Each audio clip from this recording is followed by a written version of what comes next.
स्वागत है आप सभी का हमारे YouTube चैनल में। और इस वीडियो में हम लोग पढ़ने वाले हैं क्लास 8 से फिजिक्स चैप्टर नंबर 1 मैटर। तो चलिए हम लोग शुरू करते हैं अपने चैप्टर को। तो इस लेसन में हम लोग पहले देखते हैं कि आखिर क्या क्या चीजें पढ़ने वाले हैं। तो एटम्स एंड मॉलिक्यूल्स के बारे में हम जानेंगे।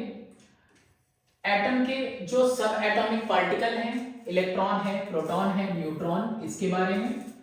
स्टेट्स ऑफ मैटर यानी कि सॉलिड, लिक्विड, गैस के बारे में। Change of state of matter, inter conversion of matter, वो देखेंगे हम लोग। सॉलिड का लिक्विड में, लिक्विड का गैस में कन्वर्ट होना। Explanation for change of states of matter on the basis of kinetic theory. तो काइनेटिक थ्योरी देखेंगे और काइनेटिक थ्योरी के अकॉर्डिंग जो चेंजेस है मैटर के स्टेट का, यानी solid to liquid, liquid to gas, vice versa, उसको भी हम लोग पढ़ेंगे। तो ये बेसिकली ये सारी चीजें हम लोग इसमें देखने वाले हैं। मैटर क्या होता है, सबसे पहला सवाल तो यही है।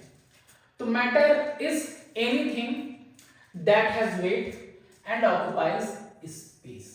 डेफिनेशन क्या है कि matter is defined as anything which occupies space and has mass and can be perceived by our senses.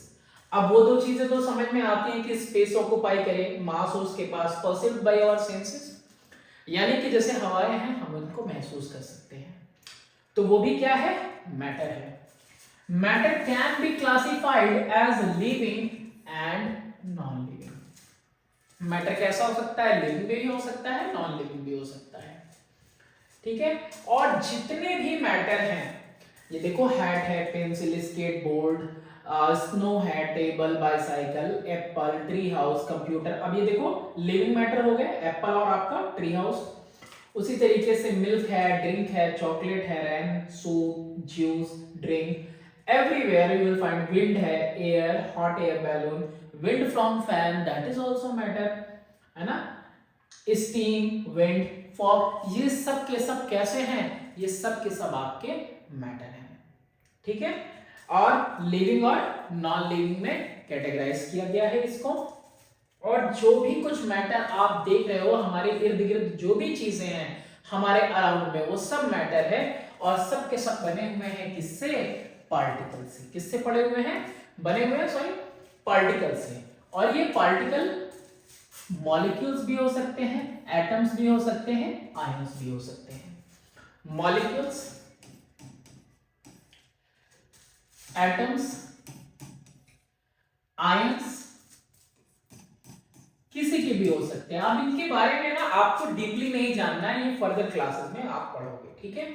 यहाँ दो हाइड्रोजन और एक ऑक्सीजन के एटम से एक मॉलिक्यूल बना है, तो मॉलिक्यूल्स हो सकते हैं।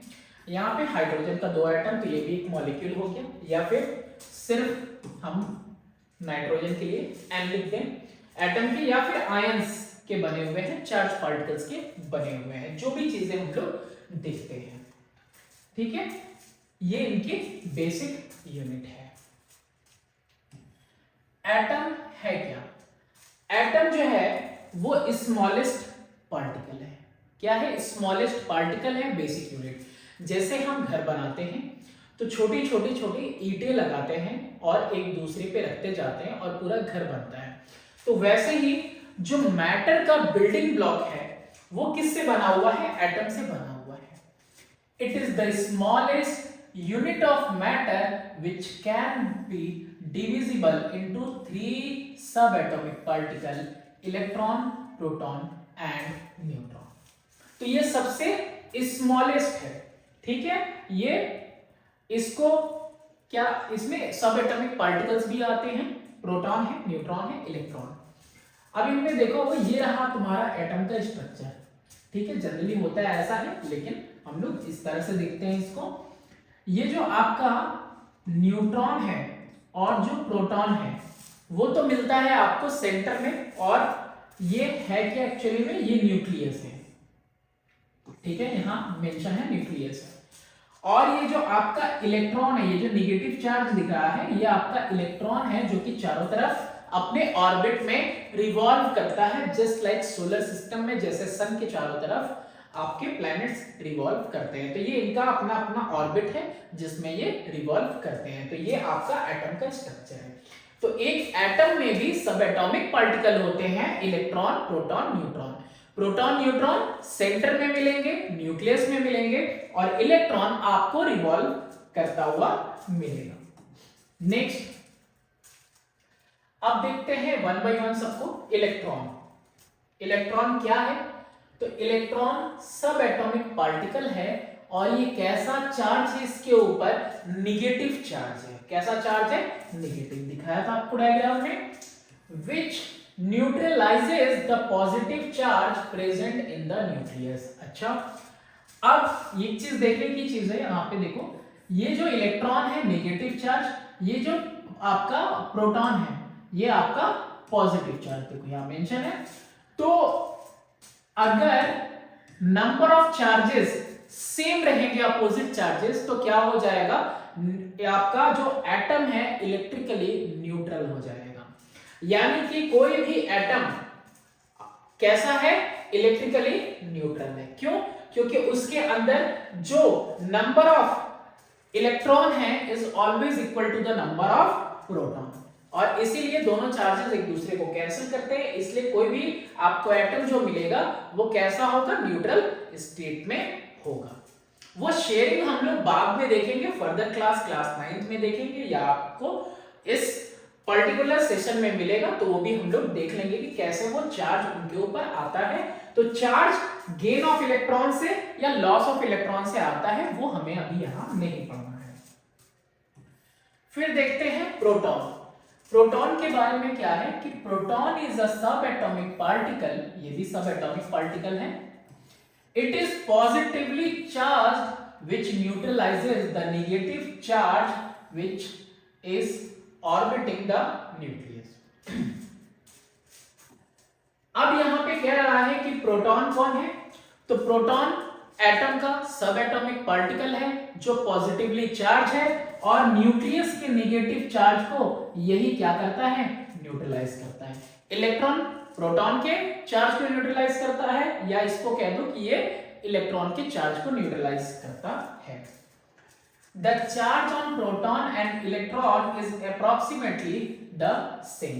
इन दोनों के ऊपर जो चार्ज होता है वो सेम होता है, 1.6 into 10⁻⁻19 coulomb.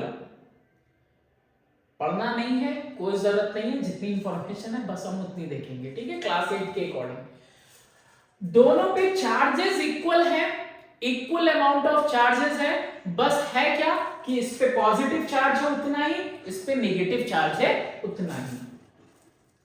which neutralizes each other and make the atom neutral। बताया ना, दोनों इक्वल होते हैं अमाउंट में, दोनों के ऊपर इक्वल चार्ज होता है, पॉजिटिव चार्ज का जो क्वांटिटी है वो सेम मैग्नीट्यूड में नेगेटिव चार्ज होता है इलेक्ट्रॉन पे, और इसीलिए दोनों एक दूसरे को न्यूट्रलाइज कर देते हैं। न्यूट्रॉन क्या है? It is also a subatomic particle which has no charge and it is also present in the nucleus. अब इसके अंदर कोई चार्ज नहीं होता है, लेकिन यहां पे ये लाई करता है आपका न्यूट्रॉन, और न्यूट्रॉन यहां पे क्या काम करता है? तो देखो, मास जो एटम का होता है वो उसके सेंटर में ही लाई करता है। जब भी हम एटम के मास को रिप्रेजेंट करते हैं तो नंबर ऑफ प्रोटॉन और नंबर ऑफ न्यूट्रॉन ऐड करते हैं, इलेक्ट्रॉन नहीं ऐड करते, क्योंकि इलेक्ट्रॉन एक तो बहुत ही ज्यादा लाइट वेट के होते हैं, ऊपर से ये मूविंग होते हैं, वो सब ठीक है। अब आगे देखते हैं क्या दिया है।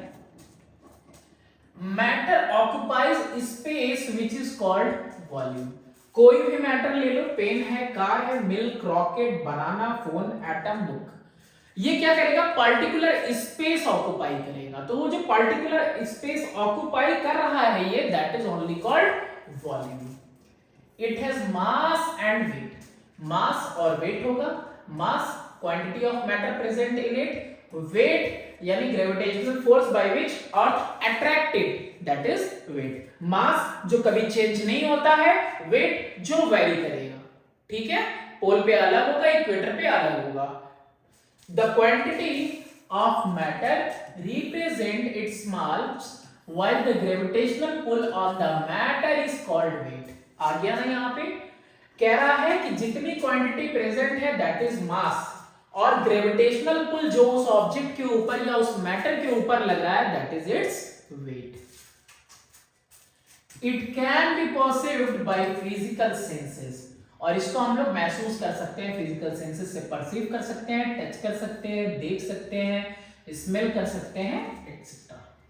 एग्जाम्पल जैसे कि लिविंग थिंग्स है, एनिमल, प्लांट किंगडम वगैरह सब कुछ, ये सब हम लोग देख सकते हैं, इनको महसूस कर सकते हैं। नॉन लिविंग थिंग्स में अर्थ है, वाटर है, एयर है, ये सारी चीजें हैं। बहुत सारे ऐसे एग्जांपल्स हैं। एवरीथिंग इनफाइनाइट चीजें हैं जो भी हमारे चारों तरफ है, around us, everything is matter. अब यहाँ पे एक सवाल है, shadow is not a matter, ठीक है, शैडो मैटर नहीं है। ऐसा नहीं कि सब कुछ उसी में कर लेना, जो कुछ भी होगा मैं यहाँ पे आपको बताता चलूंगा। स्टेट्स ऑफ मैटर, मेनली तो देखो 3 स्टेट्स ऑफ मैटर हम लोगों को देखने हैं यहाँ पे, लेकिन एक्चुअली में ना 5 है, लेकिन 5 आपको यहाँ पे पढ़ने नहीं है। 5 एक्चुअली में जनरल स्टडीज में नहीं है, फॉर इंफॉर्मेटिव पर इंफॉर्मेशन ओनली हम आपको बता दें कि सॉलिड, लिक्विड, गैस के अलावा एक स्टेट ऑफ मैटर होता है प्लाज्मा, हाईली चार्ज्ड पार्टिकल्स होते हैं, हाईली एनर्जेटिक। फिर उसके बाद आता है आपका Bose-Einstein condensate, semi liquid, semi solid condition जो होती है उसको कहते हैं हम लोग, ठीक है। वो बोस और आइंस्टीन दोनों ने मिलकर उसको किया था रिप्रेजेंट, है ना, तो इसलिए उसका नाम ही पड़ा है बोस-आइंस्टीन कंडेंसेट। तो यहाँ पे मेनली 3 हम लोग पढ़ने वाले हैं, और वो 3 कौन से हैं? सॉलिड है, लिक्विड है और गैस है। जितने भी मैटर हैं एग्जिस्ट करते हैं 3 स्टेट्स में, सॉलिड में, लिक्विड में और गैस में। वन बाय वन सबको देखते हैं। सॉलिड्स कैसे हैं? तो सॉलिड हैव अ डेफिनिट मास, एक डेफिनिट मास, एक निश्चित उसका क्वांटिटी ऑफ मैटर उसके अंदर प्रेजेंट है, उसका अपना वॉल्यूम है एंड अपना एक शेप है, एंड आर हाईली रिजिड, और कैसे हैं? बहुत ज्यादा रिजिड है, मतलब कि एक जगह पे हैं, उनके शेप वगैरह को आप डिस्टर्ब नहीं कर सकते हो, सॉलिड स्ट्रक्चर है। They can not flow, flow means higher level से लोअर लेवल की तरफ वो फ्लो नहीं कर सकते हैं। अब वो ऊपर से गिराओगे ज्यादा जो है कि वो टिल्ट करके तो वो स्लोप वगैरह पे गिर तो जाएगा, लेकिन वो फ्लो नहीं कर सकता कि राइट टू लेफ्ट या लेफ्ट टू राइट वो फ्लो करे, जैसा कि लिक्विड में होता है, एयर में पूरे डायरेक्शन में, हर एक डायरेक्शन में जाता है, तो वैसा कुछ सॉलिड में नहीं है। Have high density and are almost incompressible. High density का मतलब ये होता है कि पर यूनिट एरिया के अंदर जो पार्टिकल्स है वो बहुत ज्यादा प्रेजेंट है, ठीक है, बहुत ज्यादा ये डेंस होता है, इसकी डेंसिटी हाई है, और इसके साथ ये इनकम्प्रेसिबल है। इनकम्प्रेसिबल का मतलब हो गया कि हम इसके ऊपर दबाव देकर इसको कंप्रेस नहीं कर सकते, इसके साइज को कम नहीं कर सकते हैं। इनकम्प्रेसिबल, ऑलमोस्ट 100% नहीं लिखा है, ऑलमोस्ट लगभग इनकम्प्रेसिबल होता है। Solids can have any number of free surface, solid के पास कोई भी नंबर ऑफ फ्री सरफेस हो सकता है ना, इधर भी फ्री सरफेस, इधर भी फ्री सरफेस, कोई भी ऑब्जेक्ट, जैसे ये सॉलिड ऑब्जेक्ट रखा हुआ है ना, इसके तरफ चारों तरफ कोई भी फ्री सरफेस हो सकता है। इस चीज को समझने के लिए अभी मैं लिक्विड में बताता हूँ। लिक्विड के पास सिर्फ एक फ्री सरफेस होगा, ऊपर वाला पोर्शन। देख रहे हो किस तरह से जो है ये कैसे हैं, बिल्कुल टाइटली पैक्ड हैं। अब ये इंटरमॉलिक्यूलर स्पेस हो गया, बाकी सारी चीजें हो गई, फोर्स ऑफ अट्रैक्शन वगैरह, वो काइनेटिक थ्योरी के अकॉर्डिंग हम लोग पढ़ेंगे अभी आगे। अभी जनरली हम लोग देख रहे हैं सबके बारे में। लिक्विड की बात करें तो liquids have a definite mass and volume but no definite shape and are less rigid. अब ये कैसे होते हैं? कम रिजिड होते हैं in with comparison to solid. इनमें रिजिडिटी नहीं होती है उतनी सॉलिड के कंपैरिजन में। साथ ही साथ ये क्या करते हैं? फ्लो भी करते हैं, है ना। कहीं पे लिक्विड पोर कर दोगे तो क्या होगा? वो फ्लो कर जाएगा। ज्यादा एरिया ऑक्युपाई कर लेगा, फैलने लगेगा। ये अपना शेप जो है, ये डेफिनेट वॉल्यूम तो डेफिनेट होता है। वॉल्यूम डेफिनेट होने का मतलब क्या है, 1 लीटर दूध लिया तो 1 लीटर ही रहेगा। अब उसको ग्लास में पोर कर सकते हो, आप जग में पोर कर सकते हो, या किसी वेसल में पोर कर सकते हो। तो जिसमें आप रखोगे उसको, वो उस कंटेनर का शेप ले लेगा। यानी शेप फिक्स नहीं है, बट इसकी वॉल्यूम फिक्स रहती है। They can flow and take up the shape of the container in which they are stored. जिसमें रखा गया, बोतल में रखा गया, बोतल का शेप ले लिया, प्लास्टिक में डाल दो, प्लास्टिक का शेप ले लेगा। Liquids have comparatively less density and are slightly compressible. अब ये जो लिक्विड्स हैं, इसमें देखो इंटरमॉलिक्यूलर स्पेस आपको ज्यादा दिखाई दे रहा है और पार्टिकल्स कम दिखाई दे रहे हैं इन कंपैरिजन टू सॉलिड। ठीक है, तो इसीलिए ये कंप्रेस हो सकते हैं थोड़े बहुत। They have one upper surface. ठीक है, लिक्विड के पास एक ओपन सरफेस होता है, फ्री सरफेस होता है। नेक्स्ट गैस की बात करते हैं। Gases have a definite mass but no definite volume और shape and are not rigid at all. एक तो ये सारे डायरेक्शन में आते जाते हैं, है ना, पूरे डायरेक्शन में फैल जाता है। गैसेस में सबसे अच्छा एग्जांपल है गुड नाइट कॉइल का, हर किसी के घर में जलता ही होगा, या फिर अगरबत्ती, है ना, आपका इंसेंस स्टिक जो होता है। तो आप देखो कि उसको आप घर के एक कोने में जलाते हैं, लेकिन कुछ ही देर बाद पूरे घर में उसकी स्मेल आपको मिलती है। तो इनका जो मास है, डेफिनेट मास तो होता है, यानी कि क्वांटिटी ऑफ मैटर जो इनके अंदर है वो डेफिनेट है, लेकिन वॉल्यूम और शेप दोनों फिक्स नहीं है। मतलब पूरे कमरे में रख दिया ऐसे ही जला के, तो पूरे कमरे को ये क्या कर लेंगे, ऑक्युपाई कर लेंगे। वही इनको स्टोर करके रखने की कोशिश करो तो एलपीजी में देखो कंप्रेस्ड हो जाते हैं और एलपीजी में ही रह जाते हैं। वैसे ही लाइटर मिलता है, तो लाइटर में भी देखो कि उतना गैस जो लिक्विड पोर्शन पूरा दिखता रहता है वो कंप्रेस्ड गैस ही होता है। ओपन कर दो तो पूरे के पूरे रूम को वो कवर कर लेगा। तो इनके पास ना फिक्स वॉल्यूम होता है और ना ही फिक्स शेप होता है, बट डेफिनेट मास होता है। They can flow and take up the shape and volume of the container in which they are stored. जिस भी बर्तन में इनको रखा जाए ये उसका शेप ले लेंगे गैसेस, है ना। और प्रेशर भी क्रिएट होता है क्योंकि इनके अंदर ना काफी ज्यादा काइनेटिक एनर्जी होती है, तो जिसमें रहते हैं तो वो स्ट्राइक करते रहते हैं वॉल ऑफ द कंटेनर को, कंटेनर के वॉल को। जैसे कि मान लो कि ये कंटेनर ही है पूरा, तो देखो इसके पार्टिकल्स कितने ज्यादा मूव कर रहे हैं, तो ये क्या करेंगे, इसके ऊपर फोर्स एक्सर्ट करेंगे। Gases have least density and are highly compressible. इनकी डेंसिटी कम होती है ना, पर यूनिट एरिया क्या हो रहा है, पार्टिकल्स बहुत कम है, इंटरमॉलिक्यूलर स्पेस बहुत ज्यादा है, इसीलिए इनको बहुत ज्यादा कंप्रेस किया जाता है। They have no free surface. इनके पास कोई फ्री सरफेस नहीं होता और सारे के सारे डायरेक्शन में ये मूव करते हैं।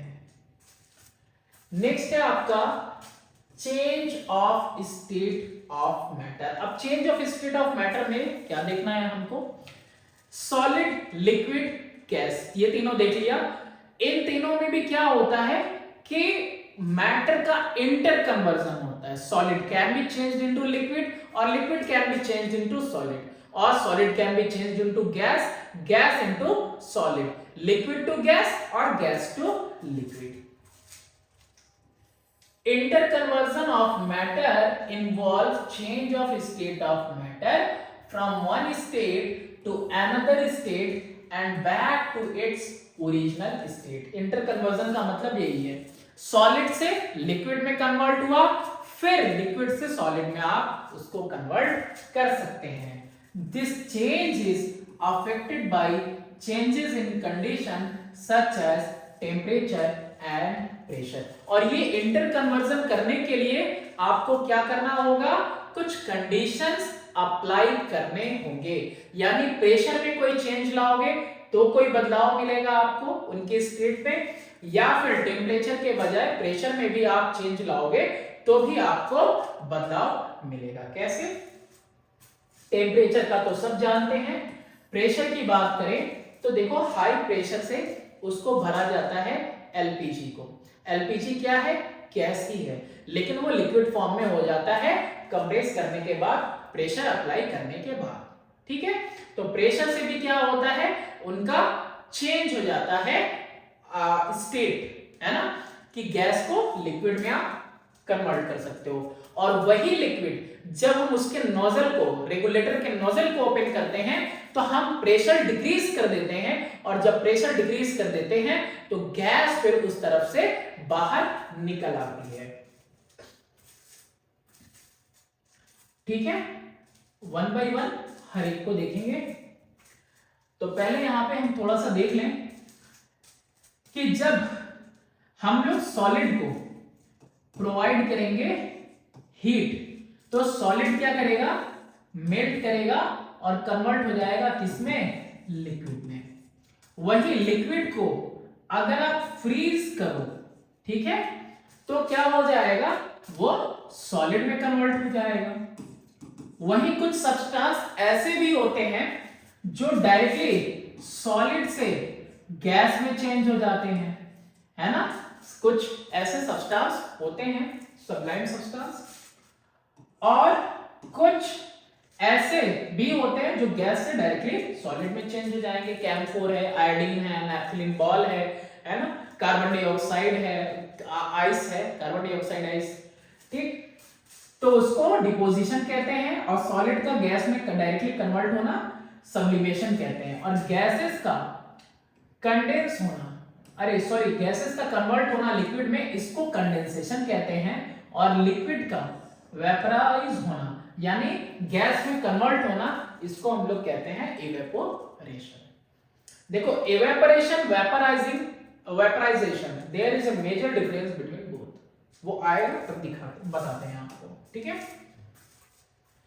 अब देखते हैं काइनेटिक थ्योरी ऑफ मैटर। पहले ये देख लो, उसके बाद सारा इंटर कन्वर्जन हम लोग इसके ही बेसिस पे देखने वाले हैं, काइनेटिक थ्योरी के बेसिस पे। काइनेटिक थ्योरी ऑफ मैटर क्या कहता है कि according to it, kinetic theory of matter के according, all matter in any state is composed of small particles.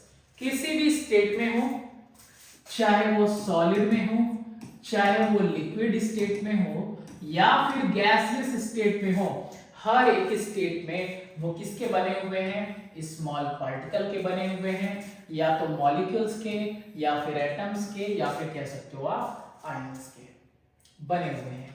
The particles are arranged in such a way that spaces और gap exist between them. और ये particle इस तरह से adjust हैं कि इनके बीच में देखो गैप है। ठीक है, इनके बीच में क्या है, गैप है। ठीक, the particle attract each other with a force. और ये जो पार्टिकल है ना, सॉलिड हो, लिक्विड हो, गैस हो, कोई भी हो, तो इनमें क्या है, पार्टिकल्स के बीच में फोर्स ऑफ अट्रैक्शन है, सबसे ज्यादा, उससे कम, और बिल्कुल लीस्ट, लेकिन है। This is known as interparticle force of attraction. और ये जो फोर्स है, इसी फोर्स को कहा जाता है inter particle force of attraction. This force of attraction decreases with the increasing distance and vice versa। यानी कि दो पार्टिकल्स के बीच में जो इंटरमॉलिक्यूलर फोर्स है, वो डिस्टेंस इंक्रीज करने पे फोर्स कम हो जाएगा। हमने अगर स्पेसिंग ज्यादा कर दी तो जो फोर्स है वो कम हो जाएगा, अगर हमने स्पेसिंग कम की तो फोर्स जो है वो उनके बीच में ज्यादा होगा। आप समझ सकते हो कि सॉलिड में इसीलिए ज्यादा फोर्स ऑफ अट्रैक्शन है, लिक्विड में कम है, और गैसेस में बिल्कुल लीस्ट है। Kinetic energy is possessed by particle of matter. जो मैटर के पार्टिकल्स है ना, इनमें क्या है, इन पार्टिकल्स में जो ब्लैक ब्लैक डॉट है, इनमें काइनेटिक एनर्जी है पार्टिकल्स में। अब ये काइनेटिक एनर्जी क्या है भाई, तो the particles are in continuous random motion and possess kinetic energy। अब कहोगे सॉलिड में कहां होता है, तो सॉलिड में भी अपने मेन पोजीशन पे ये वाइब्रेट करते हैं। ठीक है, क्या कह रहा है कि जो पार्टिकल्स हैं वो कंटिन्यूअसली रैंडम मोशन में है ना, टू एंड फ्रो, तो या तो अपनी जगह पे वाइब्रेट कर रहे हैं या दाएं बाएं ऊपर नीचे या फिर हर एक डायरेक्शन में मूव कर रहे हैं। इनमें क्या है, काइनेटिक एनर्जी। काइनेटिक एनर्जी होती क्या है, energy possessed by a body in virtue of its motion position। यानी कि अगर कोई बॉडी मोशन में है तो उसके अंदर जो एनर्जी है that is only called kinetic energy. तो इनके अंदर क्या है, kinetic energy, particles randomly move कर रहे हैं। The kinetic energy of the particle increases on the application of heat means thermal energy and the particle move more randomly. जब कभी भी आप इसको हीट प्रोवाइड करेंगे तो जैसे ही आपने सॉलिड को हीट प्रोवाइड किया अब ये और ज्यादा रैंडम मोशन में आ जाएगा और ज्यादा स्पीड में क्या करने लगेगा, वाइब्रेट करने लगेगा, टू एंड फ्रो मूव करने लगेगा। इनके बीच में जो इंटर स्पेस है, इंटर पार्टिकल स्पेस, वो इंक्रीज कर जाएगा, यानी ये इस पोजीशन में आ जाएंगे। फर्दर इस पोजीशन में भी आप इनको फर्दर हीट प्रोवाइड करोगे और ज्यादा हीट देंगे आप, तो ये इस पोजीशन में आ जाएंगे, यानी गैसेस, और ज्यादा इनके अंदर काइनेटिक एनर्जी आ जाएगी, टू एंड फ्रो कहीं भी किसी भी डायरेक्शन में मूव करेंगे। लिक्विड को देखा है ना, लिक्विड को जब हम बॉयल करते हैं तो अपर सरफेस से क्या होता है, जो लिक्विड है वो गैस में कन्वर्ट होने लगता है, वेपराइज होने लगता है। पोटेंशियल एनर्जी, तो particles interact and possess potential energy also. Particles में पोटेंशियल एनर्जी भी होती है। अब देखो इनके अंदर पोटेंशियल एनर्जी है, ये एक जगह पे है, आपने हीट दिया, इनके अंदर क्या हुआ, इनको हीट मिला, हीट मिला तो ये पोटेंशियल एनर्जी इनके अंदर स्टोर होती जा रही थी, और जब पोटेंशियल एनर्जी इंक्रीज होती जाती है तो फिर पोटेंशियल एनर्जी किसमें कन्वर्ट होने लगती है, काइनेटिक एनर्जी में कन्वर्ट होने लगती है, और ये पोटेंशियल एनर्जी अब यहां किसमें कन्वर्ट हो गई, काइनेटिक एनर्जी में कन्वर्ट हो गई। अब फर्दर और हीट देंगे तो जितना पहले था वो अब बॉइलिंग तो हो ही रहा है, गेन हो रहा है पोटेंशियल एनर्जी में। अब गेन होने के साथ साथ फर्दर जो क्या होगा, वो पोटेंशियल एनर्जी ब्रेक करेगी और किसमें चेंज हो जाएगा, काइनेटिक एनर्जी में चेंज आ जाएगा। ठीक है, next, according to the kinetic theory of matter solid, liquid and gas can be explain below. इसीलिए वो जो स्टार्टिंग में था वो बस इंट्रोडक्शन था, उसके बाद आपका काइनेटिक थ्योरी है। अब काइनेटिक थ्योरी के अकॉर्डिंग हम लोग देखने वाले हैं सॉलिड, लिक्विड, गैस को। सॉलिड्स क्या होते हैं, तो particle of solids are closely packed and can vibrate about their main position only. देख सकते हो डायग्राम, जीआईएफ यूज किया है मैंने आपको समझाने के लिए। इस तरीके से सॉलिड के पार्टिकल एक दूसरे के साथ कॉम्पैक्टेड है, एकदम बिल्कुल सटे हुए, इंटरमॉलिक्यूलर स्पेस कम है, फोर्स ऑफ अट्रैक्शन मैक्सिमम है, और अपने मेन पोजीशन पे वाइब्रेट भी कर रहे हैं। Hence solid do not flow, ये फ्लो नहीं करेंगे, आर रिजिड, रिजिड होते हैं, and have definite shape and volume, इनका एक फिक्स शेप होता है, वॉल्यूम होता है। Interparticle space which is also known as intermolecular space, यानी दो पार्टिकल्स के बीच का जो स्पेस है वो देख सकते हो मिनिमम यानी सबसे कम है। Intermolecular force of attraction between the particle is maximum, इतने करीब है कि दो पार्टिकल्स के बीच में जो इंटरमॉलिक्यूलर फोर्स ऑफ अट्रैक्शन है वो कैसा है, मैक्सिमम। गैप की बात करें इंटरमॉलिक्यूलर स्पेस की, तो ये मिनिमम है, बहुत कम गैप है इसमें। Kinetic energy possessed by particle in solid is least because there is very less movement shown by the molecule in them। हमने बताया आपको काइनेटिक एनर्जी क्या होता है, कोई बॉडी मोशन में हो तो उसके अंदर जो एनर्जी है that is only known as kinetic energy. Potential energy rest position में बॉडी के अंदर जो एनर्जी है, तो यहां पे ज्यादा मोशन इसमें नहीं दिखता है, इसीलिए हम ये कह सकते हैं कि इसके अंदर काइनेटिक एनर्जी लीस्ट है, कम है, पार्टिकल ज्यादा मूव नहीं कर रहे हैं। नेक्स्ट लिक्विड्स की बात करते हैं। Particle of liquids are less compact comparatively to solid and the molecules are free to move within the liquid but do not leave the liquid। अब लिक्विड में क्या होता है, कंपेयर करो सॉलिड से तो ये ज्यादा रिजिड नहीं होते हैं और साथ ही साथ ये उतने ज्यादा कॉम्पैक्ट नहीं होते हैं जैसे इन केस ऑफ सॉलिड हुआ था, ये सॉलिड से कम कॉम्पैक्ट होते हैं। इनमें इंटरमॉलिक्यूलर फोर्स ऑफ अट्रैक्शन कम होगा सॉलिड से और स्पेस ज्यादा होगा सॉलिड से इन दोनों के बीच में। पार्टिकल्स लिक्विड के अंदर ही मूव करते रहते हैं लेकिन ये लीव नहीं करते हैं लिक्विड को। Hence liquid can flow have a definite volume and are less rigid. इनका डेफिनेट वॉल्यूम होता है, जिसे मैंने बताया कि 1 लीटर दूध है तो उसको आप प्लास्टिक में डालोगे, प्लास्टिक का शेप ले लेगा, बॉटल में डालो, कंटेनर में डालो, किसी वेसल में डालो, जग में डालो, वॉल्यूम उतना ही रहेगा, शेप चेंज हो जाएगा अकॉर्डिंग टू आपकी किस चीज में उसको आप फिल कर रहे हो लिक्विड को।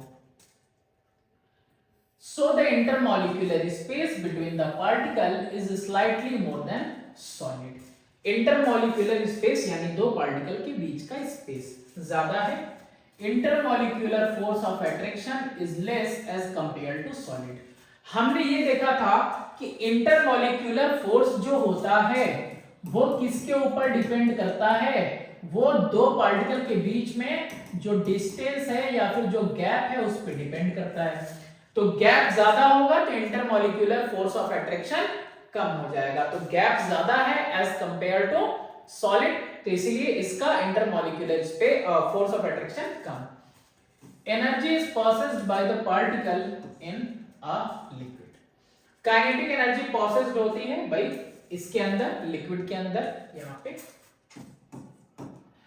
they are in random continuous motion, so the kinetic energy of molecule in a liquid is large। Energy होती है इनके पार्टिकल्स में, ठीक है, काइनेटिक एनर्जी तो यहां मेंशन कर ही दिया। एनर्जी होती है इनके पार्टिकल्स में, लिक्विड में रैंडमली मूव करते रहते हैं। और इसके लिए एक एक्सपेरिमेंट है, आप देख सकते हो कि पार्टिकल जो है इसके मूव कर रहे हैं कंटिन्यूअसली या नहीं मूव कर रहे हैं। तो आपको कुछ नहीं लेना है, एक ट्रांसपेरेंट बाल्टी लेनी है। बाल्टी अगर नहीं हो तो छोटा सा ग्लास भी काम कर सकता है, बॉटल भी काम कर सकता है, लेकिन एटलीस्ट इतना होना चाहिए कि थोड़ा सा टाइम लगे गिरने में। तो मैं यहाँ पे ब्रिम तक वाटर फिल कर देता हूं। अब ये ट्रांसपेरेंट है, कैसा होना चाहिए, ट्रांसपेरेंट ग्लास का होना चाहिए। तो मैंने यहाँ पे वाटर फिल कर दिया। कोई पॉलन ग्रेन वगैरह मैं किसी फ्लावर वगैरह का लूंगा जो कि जनरली क्या करे, डूब जाए, है ना, ऐसा नहीं फ्लोट करने वाला। तो मैं उस पॉलन ग्रेन को यहाँ पे ड्रॉप करूंगा। जब ड्रॉप करूंगा ना बिल्कुल यहीं से, तो भी मैं देखूंगा कभी पॉलन ग्रेन इधर गया, कभी इधर गया, कभी इधर गया, कभी इधर गया, कभी इधर गया। तुम देख सकते हो, बहुत ज्यादा हैवी मत ले लेना, नेल की तरह वो हाँ नेल का पीस जैसा होता है आयरन का, वैसा नहीं लेना। पॉलन ग्रेन वगैरह लेना या फिर मेथी के दाने भी कह सकते हो।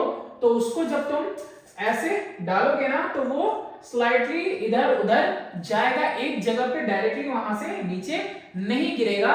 क्यों? क्योंकि जो पार्टिकल्स हैं वो कंटिन्यूअसली किसमें है, मोशन में है, और मोशन में होने की वजह से ही इसको क्या मिलेगा, पुश मिलेगा, और जिसकी वजह से वो बिल्कुल सीधा नहीं गिरता है।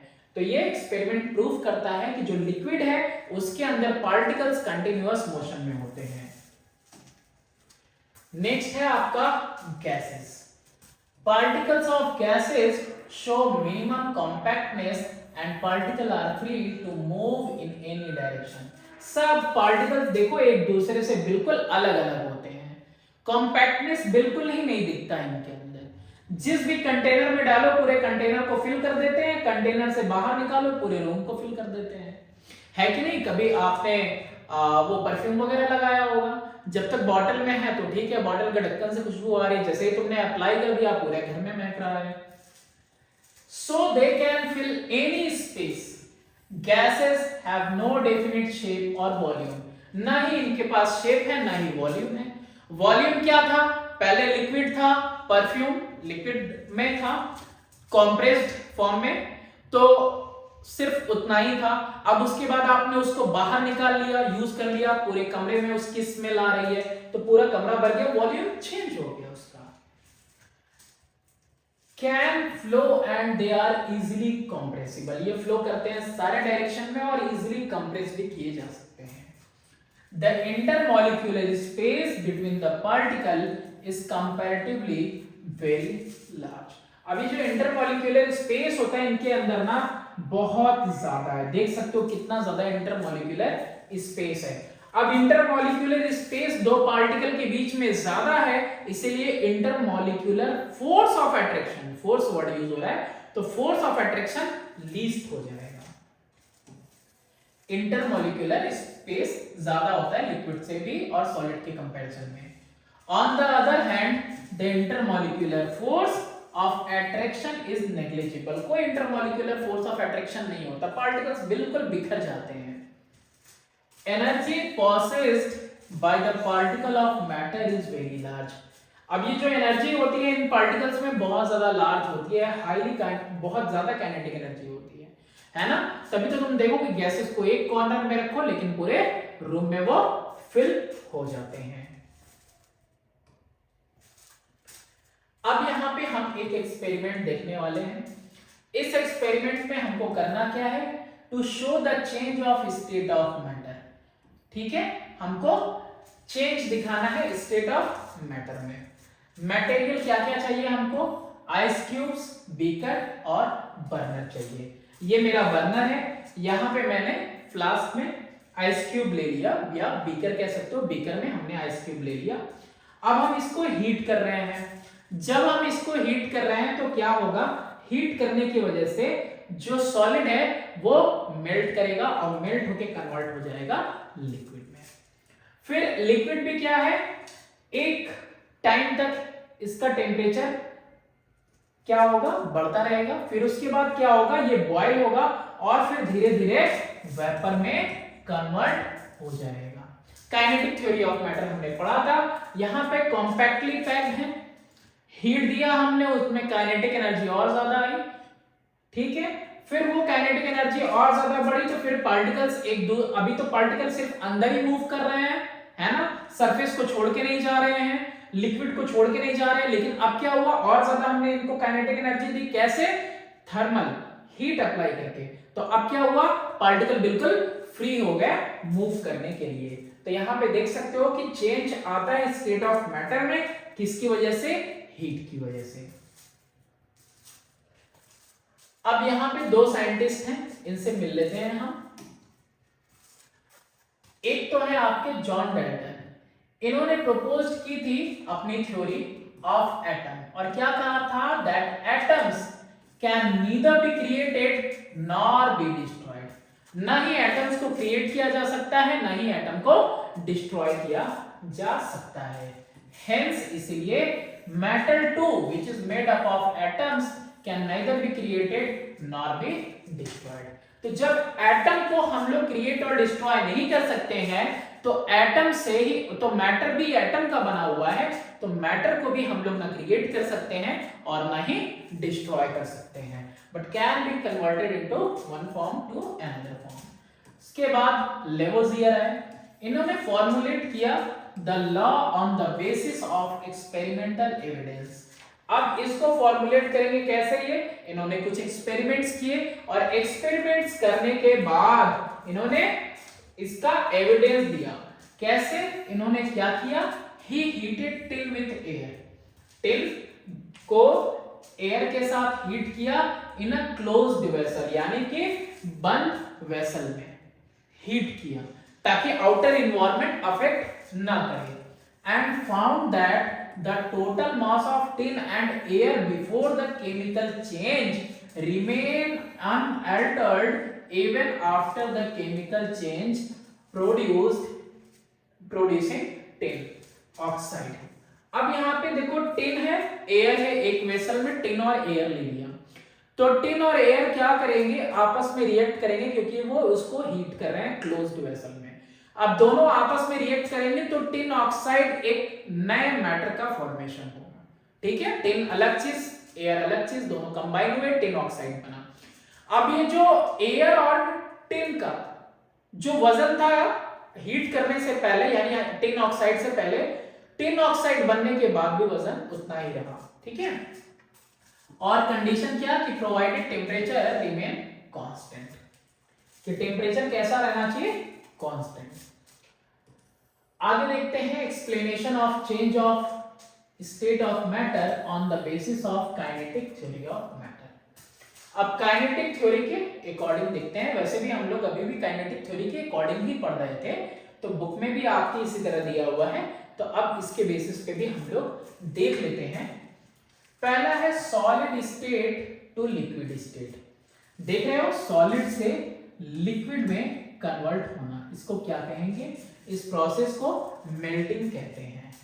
Change of solid state to liquid state is called melting. ये डेफिनेशन आपको मिल गई। द प्रोसेस ऑफ change of solid to a liquid state at a particular temperature is called melting. ये भी आपका डेफिनेशन ही है। On heating a solid at its melting point। अच्छा, हर एक चीज का ना अपना फिक्स मेल्टिंग पॉइंट होता है। फिक्स मेल्टिंग पॉइंट यानी कि तब तक वो एनर्जी स्टोर करके रख सकता है इन the form of potential energy, लेकिन उससे ज्यादा एक्सेस किया तो अब पार्टिकल्स एक दूसरे से दूर हो जाएंगे। The heat energy supplied to the solid is absorbed by its molecule। जो हीट एनर्जी हम लोग दे रहे हैं इसको, यहाँ पे हीट एनर्जी हम लोग जो इसको दे रहे हैं, ये इसके पार्टिकल्स क्या कर रहे हैं, एब्जॉर्ब कर ले रहे हैं। किस फॉर्म में, पोटेंशियल एनर्जी के फॉर्म में स्टोर हो जा रहा है। हीटिंग फर्दर करने पे, इंक्रीज करने पे, heating increases the intermolecular space between the particle. और ज्यादा हीट करते रहेंगे तो इनके बीच में जो इंटर स्पेस है वो क्या हो जाएगा, इंक्रीज हो जाएगा। The stored potential energy increases with the increase in the intermolecular space, whereas the force of attraction between the particle decreases। अब ये जो पोटेंशियल एनर्जी इनमें स्टोर हो रहा है धीरे धीरे वो और ज्यादा बढ़ता चला जाएगा। अब इनका वाइब्रेशन भी बढ़ता चला जाएगा, कुछ देर बाद ये टू एंड फ्रो मूव करने लगेंगे, क्योंकि इनके बीच में और क्या होगा, इंटर स्पेसिंग बढ़ जाएगी और फोर्स ऑफ अट्रैक्शन घट जाएगा। इंटर स्पेस बढ़ गया तो फोर्स ऑफ अट्रैक्शन घट जाएगा, and so molecule become free and the solid start changing into the liquid state.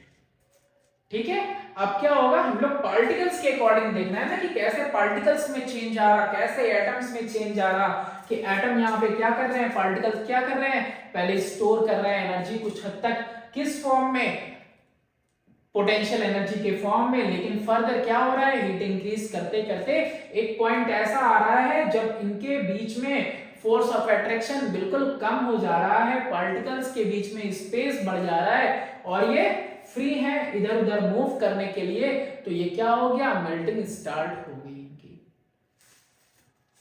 फिर फर्दर नेक्स्ट देखते हैं लिक्विड टू सॉलिड स्टेट। अब लिक्विड टू सॉलिड में देखो, process of change from liquid state to solid state at a particular temperature is called freezing और solidification। एक particular state पे, एक particular temperature पे क्या होता है कि लिक्विड जो है सॉलिड में कन्वर्ट हो जाता है। जैसे हम लोग रेफ्रिजरेटर में, फ्रिज में क्या रखते हैं, वाटर रखते हैं और कुछ देर बाद वो आइस में कन्वर्ट हो जाता है।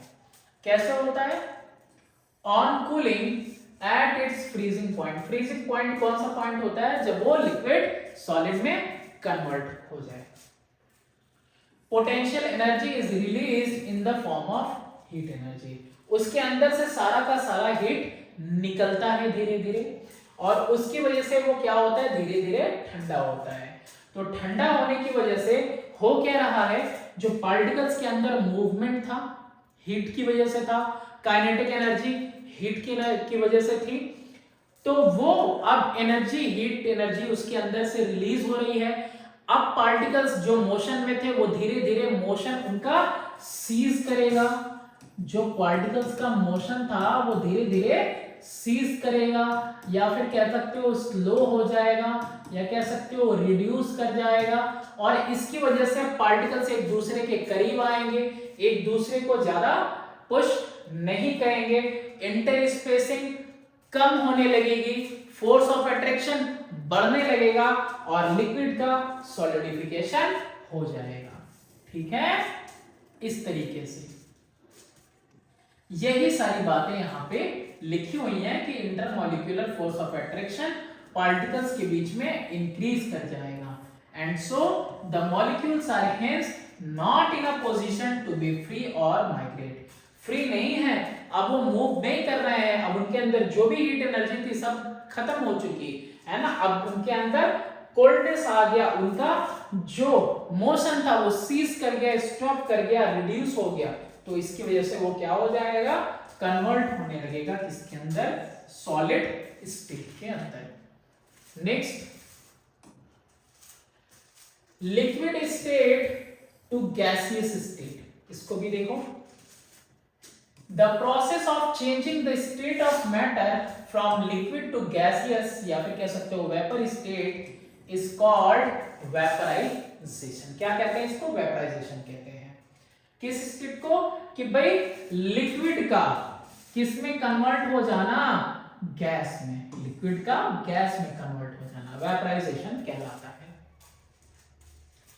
इवेपोरेशन, उसमें हीट की जरूरत नहीं है, इवेपोरेशन ठंडी में भी होगा, अंटार्कटिका में भी होगा इवेपोरेशन, उसके लिए आपको वो टेम्परेचर पे डिपेंडेंसी नहीं होती। लेकिन वेपराइजेशन के लिए क्या होता है, रूम टेम्परेचर पे चीजें क्या है, लिक्विड में है, लेकिन आप उसको हीट दोगे तभी वो अपने वेपर के फॉर्म में चेंज होगा, that is called vaporisation. Evaporation होता है किसमें, लिक्विड्स के अंदर, जिसमें टॉप लेयर से क्या होता है, पार्टिकल्स जो हैं वो स्केप करते हैं।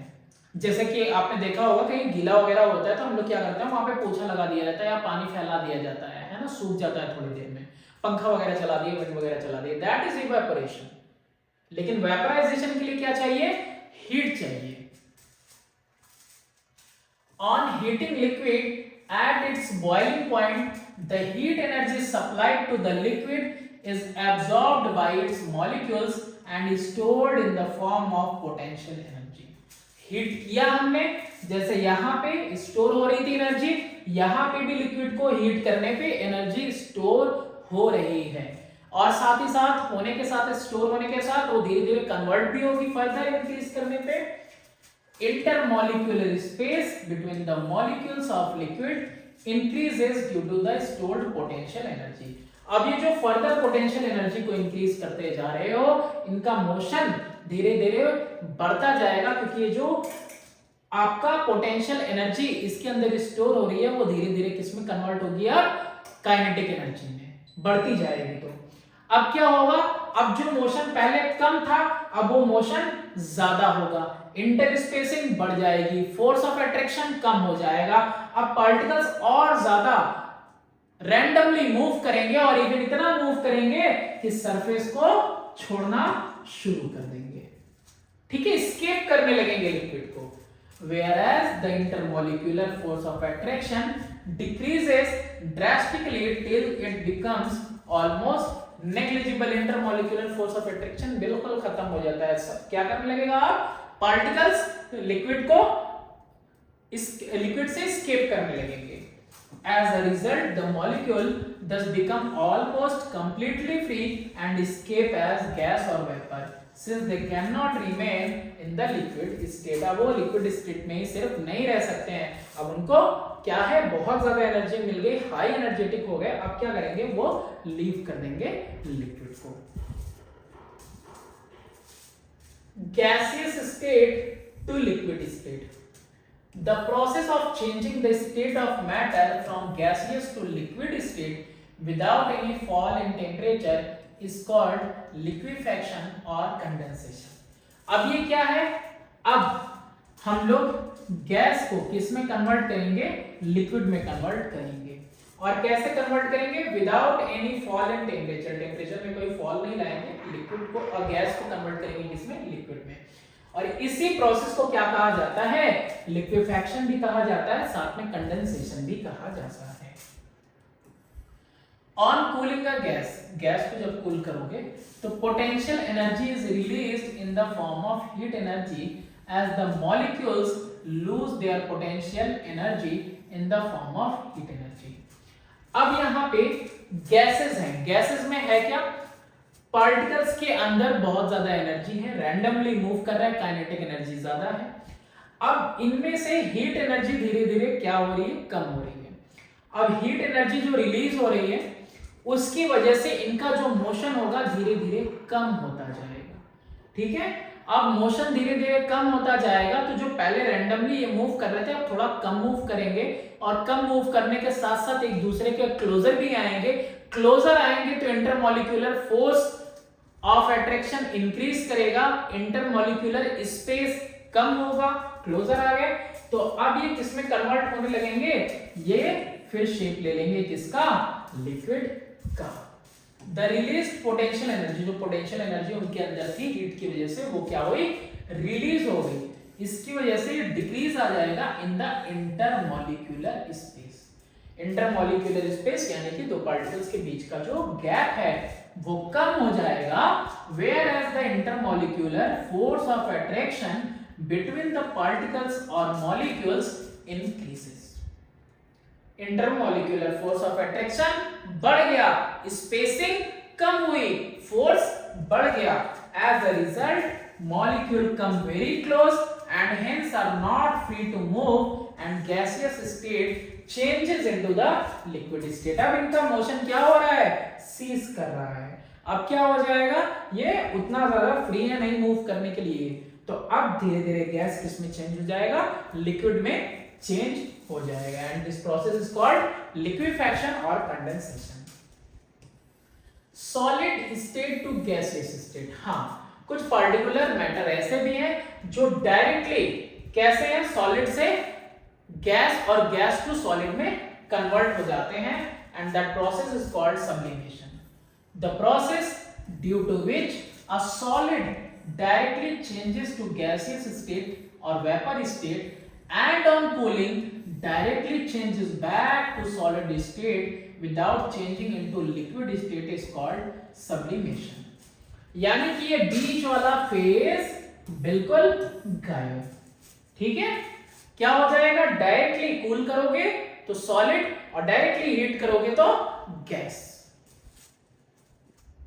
द गैसियस और vapour form is called Sublime. अब वो गैसियस फॉर्म सबलाइम कहलाएगा। The solid state form from gaseous state on cooling is called sublimate. अगर ये इधर से आ रहा है तो ये सबलाइम हो गया और ये तुम्हारा सब्लिमेट हो गया। Further on heating a sublimate solid, जैसे कि अमोनियम क्लोराइड है, कैम्फोर है और आयोडीन है, ये सारी चीजें ऐसी हैं कि जो डायरेक्टली हीट करने पे किस में कन्वर्ट हो जाती हैं? गैसियस स्टेट में कन्वर्ट हो जाती हैं, या फिर ठंडा करने पे सॉलिड स्टेट में कन्वर्ट हो जाती हैं without changing into liquid. Liquid form में चेंज नहीं होती हैं। Intermolecular force of attraction is very low as the sublimate solid have very little force of attraction between their molecule। Reason देखो दिया हुआ है और यही मेन है पढ़ना। क्या कह रहा है? कह रहा है कि ये जो सॉलिड्स हैं इस तरह के, इनमें इंटरमॉलिक्यूलर फोर्स ऑफ अट्रैक्शन बहुत लो रहता है and very little force of attraction between their molecules.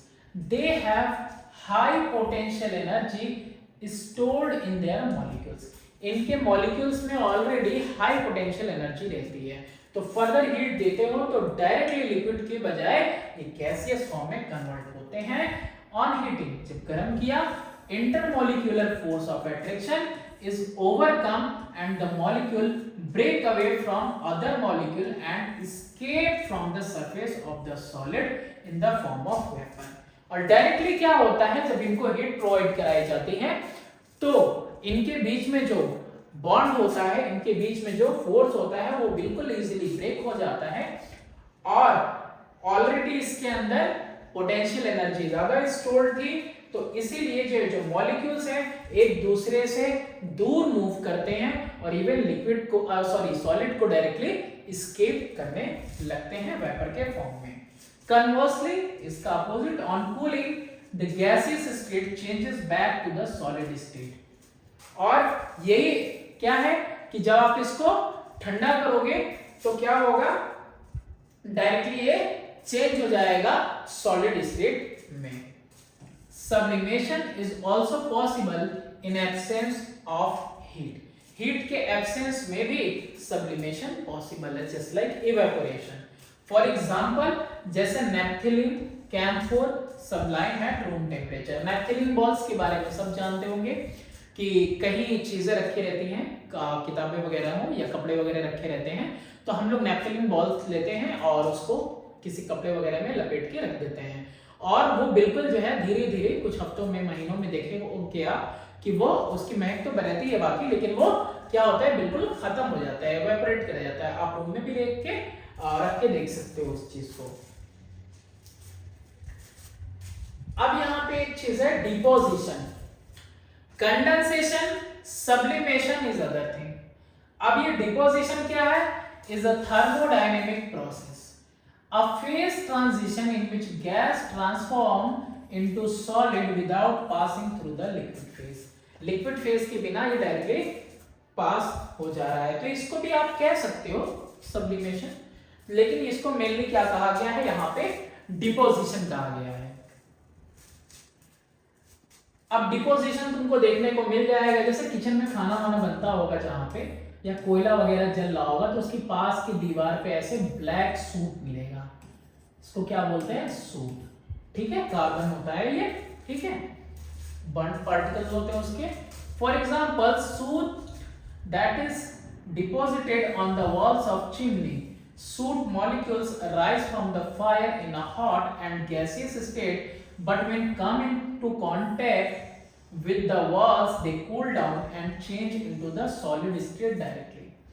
अब कोई भी आग जलाने की जरूरत नहीं है घर के अंदर, क्या करना है, एक कैंडल लेना है, एक कैंडल लिया, कैंडल को तुमने जला लिया और कैंडल जलाने के बाद आप एक स्पून ले लो स्टील का, स्पून लेके कैंडल के ऊपर रखो, थोड़ी देर बाद आपको दिखेगा कि आपका जो स्पून है वो ब्लैक होता जा रहा है और जब आप उसको देखोगे ना तो वो पाउडर्ड फॉर्म दिखेगा आपको, सॉलिड है ना। यहां से क्या है, गैस है, अगर नहीं छुओ तो पूरा ऊपर चला जाएगा, है ना, इधर उधर डिस्ट्रीब्यूट हो जाएगा। लेकिन आप उसको स्पून रख के कंडेंस करवा रहे हो तो ऐसे में इसके ऊपर देखोगे क्या कि डिपोजिशन मिलेगा, किस चीज का, सूट का, और बिल्कुल पाउडर्ड फॉर्म में मिलेगा। तो इसको डिपोजिशन कहा जाता है। वो चिमनी वगैरह वॉल पे मिल जाएगा, जहां आग वगैरह जलती है, किचन में जहां चूल्हे वगैरह पे खाना बनता है उसके बगल में अगर दीवार है तो उस पे आपको ये मिल जाएगा। ये था पूरा का पूरा आपका चैप्टर, और सेम चैप्टर क्लास 8 में केमिस्ट्री की भी बुक में है, उसको भी हम लोग देखेंगे नेक्स्ट वीडियो में। अब यहाँ पे रिवीजन कर लेते हैं कि हम लोगों ने आज इस वीडियो में क्या क्या पढ़ा। तो matter is anything which occupies space and has mass, can be perceived by our senses. तो मैटर की डेफिनेशन हम लोगों ने देखी। There are 3 states of matter, solid, liquid और गैस। इनको भी हमने देखा, इंट्रोडक्शन देखा। According to the kinetic theory of matter, matter possesses 2 kinds of energy, kinetic and potential energy। ये दोनों एनर्जीज ही मैटर में होते हैं। Space between 2 molecules of the matter is called intermolecular space। दो पार्टिकल के बीच की स्पेस की बात हो रही है। There is an intermolecular force of attraction between the 2 molecules of the matter। दो मॉलिक्यूल्स हैं, उनके बीच में फोर्स ऑफ अट्रैक्शन होता है, सॉलिड में सबसे ज्यादा, लिक्विड में उससे कम और गैसेस में सबसे least. Process of changing solid to liquid is called fusion और मेल्टिंग। ठीक है, आपने हीट दिया और सॉलिड को लिक्विड में कन्वर्ट कर रहे हो, उस प्रोसेस को फ्यूजन और मेल्टिंग कहते हैं। Process of changing liquid to solid is called freezing and solidification. अब यही क्या है कि अगर लिक्विड स्टेट है और उसको तुम सॉलिड में कन्वर्ट कर रहे हो तो उस प्रोसेस को कहेंगे फ्रीजिंग या solidification. Process of changing liquid to gaseous state is called vaporisation. अब लिक्विड को गैस में कन्वर्ट करोगे, वेपराइजेशन। वही गैस को लिक्विड में कन्वर्ट करोगे, सॉरी गैस टू लिक्विड करोगे, हाँ गैस टू लिक्विड में करोगे तो that is called condensation. Process of changing solid, solid को चेंज करना है किसके अंदर, गैस के अंदर, एंड वाइस वर्सा, या फिर गैस को चेंज करना है सॉलिड के अंदर, this process is called sublimation. जैसे कि कैम्फोर है, आयोडीन है। आई होप ये वीडियो आपको अच्छी लगी होगी। तो हम लोग ज्यादा से ज्यादा कोशिश कर रहे हैं कि सारे ही कंटेंट आपके लिए हम लोग इस एक चैनल पे आपको दे दें। तो आप भी अपनी तरफ से पूरी की पूरी कोशिश करिए, लाइक करिए, सब्सक्राइब करिए और अपने दोस्तों के साथ शेयर करिए। Thanks for watching, do subscribe and share my channel.